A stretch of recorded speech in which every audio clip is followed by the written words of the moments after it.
الحمد لله رب العالمين والعاقبة للمتقين والصلاة والسلام على سيد الأنبياء والمرسلين وعلى آله وأصحابه أجمعين. قال الله تبارك وتعالى: وأدوا الأمانات إلى أهلها إلى آخر الآية. اللهم صل على سيدنا محمد كلما ذكره الذاكرون وصل على محمد كلما غفل عن ذكره الغافلون. கண்ணியத்துக்கும் பெருமதிப்புக்குரிய இஸ்லாமிய பெரியோர்களே, நண்பர்களே, அல்லாஹ் சுப்ஹானஹு வ தஆலா 4வது நாள் தராவீஹ் தொழக்கூடிய நல்ல பாக்கியங்களை கொடுத்திருக்கிறான். நம் உள்ளங்களில் இது குறித்து அல்லாஹ் எங்களை பாக்கியவான்களாக ஆக்கி வைத்திருக்கிறான் என்ற உணர்வுகளோடு சேர்ந்த நன்றிகள் நமக்கு இருக்க வேண்டும். அல்லாஹ் நம்மை நன்றியாளர்களுடைய கூட்டங்களில் ஆக்கியவர்கள் புரிவானாக. நன்றி கெட்ட மக்களில் இருந்து நம்மை பாதுகாப்பானாக. கண்ணியமானவர்களே, இந்த உலகத்தில் வாழக்கூடிய காலகட்டங்களிலே எல்லா நபர்களுக்குமான ஒரு விமர்சனங்கள் இருக்கிறது. குடும்பமாக இருந்தாலும், ஒரு சமூகமாக இருந்தாலும், தலைவராக இருந்தாலும், இமாமாக இருந்தாலும், சாதாரண மனிதர்களாக இருந்தாலும் ஒருத்தர் இன்னொருத்தர் மீதான விமர்சனங்கள் இருக்கிறது. விமர்சனம் இல்லாத மனிதர்களே இல்லை என்று சொல்லலாம். சமூக வாழ்க்கையில் விமர்சனம் இருக்கிறது, அரசியல் வாழ்க்கையில் விமர்சனம் இருக்கிறது, குடும்ப வாழ்க்கையில் விமர்சனம் இருக்கிறது. இந்த விமர்சனங்களை எல்லாம் எப்படி எடுத்துச் செல்வது? விமர்சனங்கள் என்பது அதை சொல்லக்கூடிய நபர்கள் குறித்துண்டான பார்வைகள் நமக்கு இருக்க வேண்டும். நான் ஒருத்தர் மீது விமர்சனம் செய்கிறேன் என்றால் ஏன் செய்கிறேன்? சில விமர்சனங்கள் இருக்கிறது, இது சமூகத்திற்கு தேவையில்லாத ஒன்று, இது சரி செய்யப்பட வேண்டும் என்பதற்காக. சில விமர்சனங்கள் இருக்கிறது, இது இவரை மட்டப்படுத்த வேண்டும் என்பதற்காக. சில விமர்சனங்கள் இருக்கிறது, இவர் என்னுடைய நண்பர், இவர் இதை செய்தால் இவர் ஒரு பாவத்திற்கு உள்ளாகப்படுவார் அல்லது தவறான இடத்திற்கு போய் சேர்வார் என்ற விமர்சனங்கள் எல்லாம் இருக்கிறது. கண்ணியமானவர்களே, விமர்சனங்கள் எப்படி இருக்க வேண்டும் என்றால், ஒரு ஒரு ஒரு பூனை தன் குட்டிகளை கவ்வுவது போன்று இருக்க வேண்டும். விமர்சனங்கள் எப்படி இருக்கணும்? தன் பூனை குட்டி அங்கே தள்ளி போகும்போது ஒரு பூனை அந்த கழுத்தை பிடிச்சி தூக்கும் இல்லையா? நம்மளாம் என்ன இப்படி கடிக்குதுன்னு நினைப்போம். அதை பார்த்தா என்ன பூனை இப்படி கடிச்சு இப்படி தூக்கிட்டு போகுது. விமர்சனங்கள் இப்படி இருக்க வேண்டும். ஒரு பூனை தன் குட்டிகளை கவ்வுவது போன்று இருக்க வேண்டும். எப்படி இருக்கக்கூடாது? பூனை எலியை குதற மாதிரி இருக்கக்கூடாது. விமர்சனங்கள் இப்படித்தான் இருக்க வேண்டும். ரசூல் வழிகாட்டி இருக்கிறார்கள். கண்ணியமானவர்களே, நல்லோர்களுடைய பார்வைகளில் இருந்து நாம் விமர்சனங்களை தப்பித்துக் கொள்ள வேண்டும். ஒரு தடவை ஹாரூன் ரஷீத் ரஹ்மத்துல்லாஹி அலைஹி அவரிடத்திலே ஒரு விமர்சனம் வருகிறது. அவர்கள் மீது கடினமான வார்த்தைகளை கொண்டு. மன்னர் ஹாரூன் ரஷீத் பாதுஷா, மன்னர் அவர் மீதான விமர்சனங்கள் எப்படி இருக்கிறது? கடுமையான வார்த்தைகளை கொண்டு விமர்சனம் செய்யப்படுகிறது. அவர் சொல்லுகிறார், உங்களை விட சிறந்த ஒரு மனிதரை என்னை விட மோசமான ஒருவரிடம் அனுப்பும் போது கூட அல்லாஹ் இந்த வார்த்தையை சொல்லவில்லை. எப்படி? உங்களை விட சிறந்த மனிதரை என்னை விட மோசமான ஒருவரிடம் அனுப்பும் போது கூட அல்லாஹ் நீ கடினமான வார்த்தையை பயன்படுத்தி என்று சொல்லவில்லை. கூலா லஹு கௌலன் லையினன் லஅல்லஹு, நீங்கள் அவனிடத்திலே பணிவான வார்த்தைகளை, லேசான வார்த்தைகளை பேசுங்கள் என்று சொல்கிறார். யார்கிட்ட? உங்களை விட சிறந்தவரான ஹதரத் மூசா அலைஹிஸ்ஸலாம் அவர்களை என்னை விட மோசமான ஃபிரௌனிடம் அனுப்பும் போது கூட அல்லாஹ் அந்த வார்த்தையை சொல்லவில்லை. நீங்கள் விமர்சனங்களை செய்கின்ற பொழுது நீங்கள் கடினமான வார்த்தையை பயன்படுத்தாதீர்கள் என்பதாக குர்ஆனுடைய வசனங்களை மேற்கோள் காட்டி அவர்கள் சொல்லி காட்டுகிறார்கள். கண்ணியமானவர்களே, நல்லோர்கள் பார்வையில், சமூக சேவைகள் செய்யக்கூடிய பார்வையில் அவர்களை நாம் விமர்சனம் செய்வோமேயானால் நம்முடைய முடிவுகள் தப்பானதாக ஆகிவிடும். வரலாற்றிலே நிறைய சம்பவங்கள் இருக்கிறது. நம்முடைய சிந்தனைகளுக்காக ஒரே ஒரு சம்பவத்தை எடுத்துக்கொள்வோம்.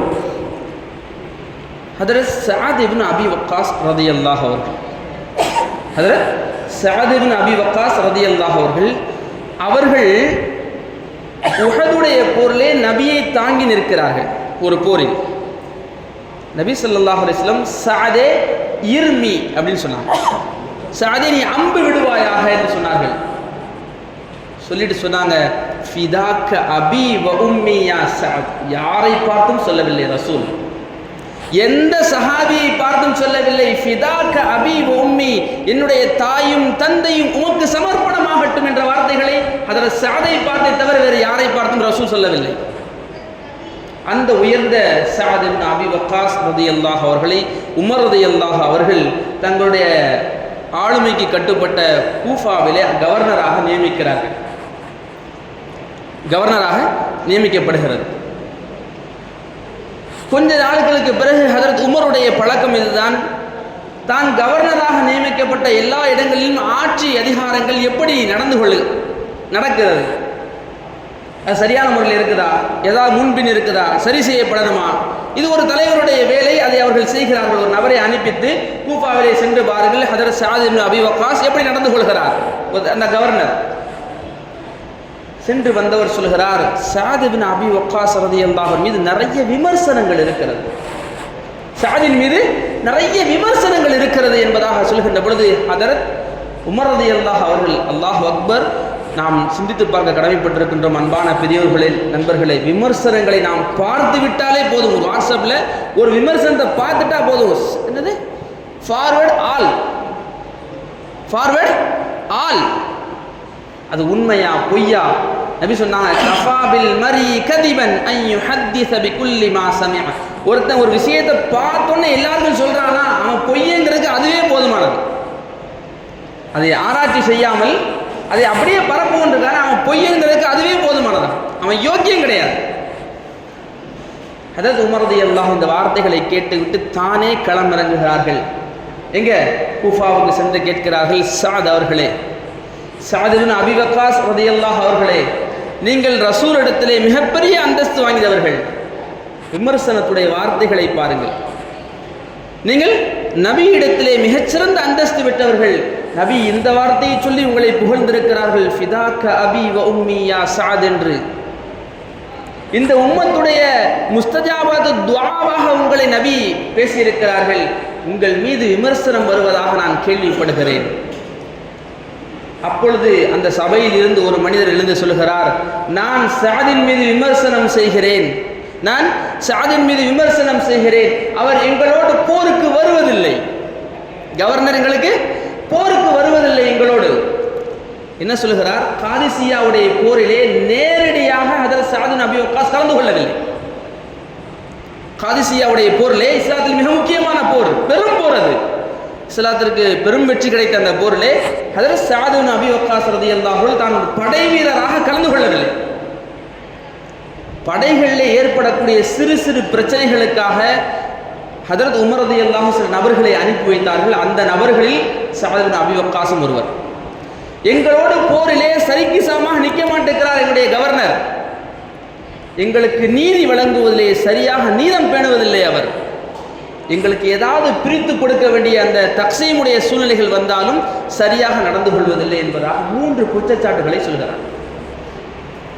ஹஜ்ரத் உமர் ரலியல்லாஹு அவர்கள் திரும்பி ஸஅதை பார்த்து, ஸஅத் அவர்களே அப்படின்னு சொல்லும் போது, ஒரு மனிதர் சமூக வாழ்க்கையில் ஈடுபடக்கூடிய ஒரு மனிதர், அவருடைய எல்லா பழக்கங்களும் நன்றாக இருக்கிறது, ஆனால் சில விமர்சனங்களுக்காக வேண்டி அவரை கேள்வி கேட்டு அவரை ஒரு குற்ற உணர்ச்சி உடைய இடத்துக்கு நாம் அவரை தள்ளுவோமே, ஆனால் என்ன நடக்கும் என்பதை நாம் பார்க்க வேண்டும். சமூகத்தில் நாம் பார்க்கிறோம், ஒருத்தர் நல்ல என்ன செய்வார், இப்போ நோம்புடைய காலமாக இருக்கிறதுனால சொல்கிறேன், கஞ்சி விளம்புவதில் கொஞ்சம் அங்கே என்ன செய்வார், ஹெல்ப் பண்ணிக்கிட்டு இருப்பார், அந்த பழங்களை எடுத்து கொடுக்கறதுல ஹெல்ப் பண்ணிக்கிட்டு இருப்பாரு, ஜூஸ் எடுத்து கொடுக்கறதுல ஹெல்ப் பண்ணிக்கிட்டு இருப்பாரு. நம்ம என்ன செய்யறது, எல்லாத்தையும் வாங்கி உட்கார்ந்துக்கிட்டு சாப்பிட்டுக்கிட்டு அவர் எடுத்துட்டு போவாங்க. என்ன சொல்றது, இன்னைக்கு நடக்குது உலகத்துல. விமர்சனங்கள் எப்படியெல்லாம் இருக்குது. சமூக வாழ்க்கையில ஈடுபடுகிறார் அவர், சமூகத்திலே அவர் ஒரு தேவையை நிறைவேற்றுகிறார். அவர் இல்லைன்னா இன்னைக்கு வேற யாராவது எழுந்து அந்த வேலையை செய்வதற்கு யோசிக்கிறோம். நம்முடைய விமர்சனங்கள் எப்படி இருக்க வேண்டும்? அந்த நேரத்திலே ஹஜ்ரத் உமர் ரலியல்லாஹு திரும்பி பார்க்கிறார்கள். ஹஜ்ரத் ஸஅத் ரலியல்லாஹு சொன்ன வார்த்தையின் கான காதிபன், அவர் சொல்வதில் பொய்யராக இருப்பாரேயானால், அவர் என்ன சொல்றாரோ அதில் பொய்யராக இருப்பாரேயானால் நாம் வரலாறுகள் இதை பார்க்க வேண்டும். நல்லோர்களுடைய தேவையில்லாத விமர்சனங்களினால் நம்முடைய வாழ்க்கை என்னவாகும் என்பதை புரிந்து கொள்ள வேண்டும். நபி அந்த ஸஅத் ரலியல்லாஹு சொல்கிறார்கள், இன்கான காதிபன், அவர் பொய்யராக இருந்தால் அவருக்கு நீண்ட ஆயுள் கொடுக்கப்பட வேண்டும். என்ன துஆ செய்கிறார்கள்? அவருக்கு நீண்ட ஆயுள் கொடுக்கப்பட வேண்டும், வாழ்நாள் முழுவதும் அவர் வறுமையில் இருக்க வேண்டும். நீண்ட ஆயுள் கொடுக்கப்பட வேண்டும், வாழ்நாள் முழுவதும் அவர் வறுமையிலே இருக்க வேண்டும், வாழ்நாள் முழுவதும் அவர் ஃபித்னாவிலே இருக்க வேண்டும். நாம் வரலாறு நெடுக பார்க்கிறோம். இன்னும் சொல்ல போனால் அந்த விமர்சனம் செய்த அவரே சொன்ன வார்த்தைகளாக அந்த இஸ்லாமிய வரலாறுகளிலே பதிவு செய்யப்படுகிறது. அவரிடம் கேட்கப்படுகிறது, நீங்கள் அவருக்கு எவ்வளோ வயசு கொடுக்கப்பட்டுச்சுன்னா கிதாபில் எழுதுறாங்க, அவருடைய புருவங்கள் உதிர்ந்து விழுகின்ற அளவுக்கு வயது கொடுக்கப்பட்டுச்சு. புருவங்கள் அதுவாகவே உதிர்ந்து விழுகின்ற அளவுக்கு நீண்ட ஆயுள் கொடுக்கப்பட்டது. வறுமையிலே வாழ்ந்தார், அவர் போன எல்லா இடங்களிலும் ஃபித்னாக்களிலே வாழ்ந்தார். கேட்கப்பட்டது, ஏன் உங்களுக்கு இப்படிப்பட்ட ஒரு முசீபத்? அவர் சொன்னார், அசாபத்னி துஆ சயீத், அசாபத்னி துஆ சயீத் அப்படின்னு சொன்னார். கண்ணியமானவர்களே, நம்முடைய விமர்சனங்களுடைய காலங்களில் அவர் சொன்ன வார்த்தை என்ன? எனக்கு நான் இப்படி வாழ்வதற்கு காரணம் என்னவென்றால் என்னுடைய சஅத் இப்னு அபீ வக்காஸுடைய துஆ தான் என்பதாக சொன்னார். நான் அவர் மீது செய்த இட்டுக்கட்டுகளினால் நான் இப்படி துஆவுக்கு ஆளாக்கப்பட்டு விட்டேன். கண்ணியமானவர்களை, விமர்சனங்களை செய்கின்ற பொழுது நாம் கவனமாக இருக்க வேண்டும். விமர்சனம் இல்லாத மனிதர் அல்ல, விமர்சனங்கள் வரலாம், எல்லா மனிதர்களுக்கும் விமர்சனங்கள் வரும். அதை நாம் எப்படி கையாள வேண்டும் என்றால், சம்பந்தப்பட்டவரிடம் நேரிடே உங்கள் மீது இப்படி ஒரு வார்த்தைகள் சொல்லப்படுகிறதே, அது எனக்கு மனது கஷ்டமாக இருக்கிறது, உங்கள் மீது சொல்லப்படக்கூடிய வார்த்தைகள், நீங்கள் நல்லவர் சிறந்தவர், நான் பார்த்த வகையில் உங்கள் மீது இந்த வார்த்தைகளை சொல்லி மக்கள் பேசுகிறார்கள், எனக்கு வருத்தமாக இருக்கிறது என்று சொன்னால் அவர் அதை சரி செய்து கொள்வார். அதாவது உமர் ரலியல்லாஹு சொல்வார்கள், எல்லா விமர்சனத்துக்கும் பதில் சொல்லணுங்கிற அவசியம் இல்லை, எல்லா விமர்சனத்துக்கும் பதில் சொல்லணும்னு அவசியம் இல்லை. உமீதத்தில் பாத்திலு பிஸம்த், எல்லா விமர்சனங்களுக்கும் பதில் சொல்ல வேண்டாம், அநேகமான விமர்சனங்களுக்கு வாய்மூடி இருப்பதே பதில் என்பதாக சொன்னார்கள். அதே மாதிரி எல்லா விமர்சனங்களுக்கும் பதில் சொல்ல வேணாம், அநேகமான விமர்சனங்களுக்கு வாய்மூடி இருப்பது பதில் என்றால் மிச்சமான விமர்சனங்களுக்கு சரியான பதிலை சொல்லிவிட வேண்டும் என்ற அர்த்தம். ஆகவே கண்ணியமிக்க மேலான பெரியவர்களே, நண்பர்களே, நம்முடைய வாழ்நாளில் நாம் யாரை விமர்சனம் செய்கிறோம், நாம் யாரை கேள்வி கேட்க முயல்கிறோம், நாம் யாரிடம் என்ன பேச முயற்சி செய்கிறோம்? கண்ணியமானவர்களே, நாம் விமர்சனம் செய்வதன் மூலமாக சமூகத்துடைய அக்கறை கொண்ட மக்கள் சமூகத்திலிருந்து விலகினால் என்னவாகும்? ஹதரத் ஆயிஷா ரலியல்லாஹு அன்ஹா மீது எவ்வளவு பெரிய இட்டுக்கட்டு கட்டப்பட்டது யோசனை பண்ணி பாருங்க. அல்லாஹ் பாதுகாக்க வேண்டும். அந்த இட்டுக்கட்டை நிரூபித்திருந்தால் இன்னைக்கு ஆயிஷா ரலியல்லாஹு அறிவிக்கக்கூடிய எந்த ஹதீஸையும் எப்படி ஏற்க முடியும்? இந்த ஒரு காரணத்தை சொல்லி அதை நிராகரிக்க முடியும் யார் வேண்டுமானால். ஹதரத் அபூ ஹுரைரா ரலியல்லாஹு அன்ஹு செய்த இட்டுக்கட்டுகளை எல்லாம் நாம் எடுத்து பார்த்தோமேனால் ஹதரத் அபூ ஹுரைரா அறிவிக்கக்கூடிய எந்த ஹதீஸையும் ஏற்றுக்கொள்ளக்கூடாது என்ற நிலைக்கு வரும். கண்ணியமாக நாம் விமர்சனம் செய்கின்ற பொழுது நாம் கவனிக்க வேண்டும். இதன் மூலமாக சமூக அக்கறை கொண்ட மக்கள் பாதிக்கப்படுவார்கள், சமூகம் வளர்ச்சியை நோக்கி நகர்வதிலே பாதிக்கப்படும் என்றால் நம்முடைய விமர்சனங்கள் குறித்து நாம் கவனப்பட வேண்டும். அல்லாஹ் சுப்ஹானஹு வ தஆலா விமர்சனம் இல்லாத மனிதராக வாழக்கூடிய நசீபுகளை தருவானாக, விமர்சனம் செய்யக்கூடிய மனிதர்களிடம் நம்மை பாதுகாப்பானாக, நம்முடைய வாழ்வில் குறைவில்லாமல் வாழக்கூடிய நசீபுகளை தருவானாக. அல்லாஹ் சுப்ஹானஹு வ தஆலா நீண்ட ஆயுளும் நிறைந்த செல்வமும் நோயுடையற்ற வாழ்க்கையை நமக்கும் நம்முடைய சந்ததிகளுக்கும் நம்மை ஈண்டெடுத்த பெற்றோர்களுக்கும் கொடுத்தல் புரிவானாக. வாஹிரு தஅவானா அல்ஹம்துலில்லாஹி ரப்பில் ஆலமீன். அஸ்ஸலாமு அலைக்கும் வரஹ்மத்துல்லாஹி வபரகாத்துஹு.